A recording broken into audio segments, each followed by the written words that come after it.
Battery চালিত রিক্সা চলাচল বন্ধের প্রতিবাদে রাজধানীতে গত কয়েকদিন ধরে টানা সড়ক অবরোধ করছে রিক্সা চালকরা।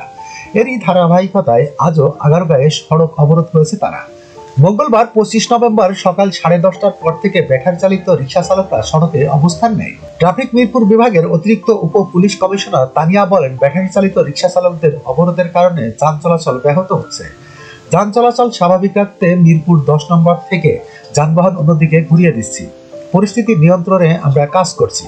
এদিকে ব্যাটারি চালিত রিক্সা বন্ধের আদেশের বিরুদ্ধে সোমবার সুপ্রিম কোর্টের চেম্বার আদালতের আবেদন করেছে রাষ্ট্রপক্ষ। অন্যদিকে নিজেদের দাবি দেওয়া নিয়ে ঢাকা মহানগর police DMP commissioner Sheikh Mohammad Sajjad আলীর সঙ্গে বৈঠক করেছে রিক্সা চালকরা।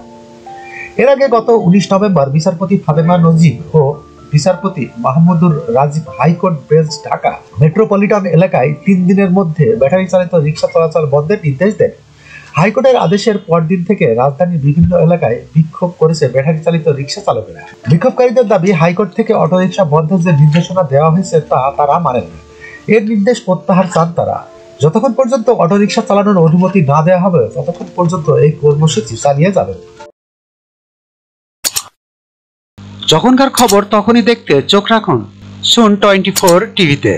চ্যানেলটি সাবস্ক্রাইব করুন।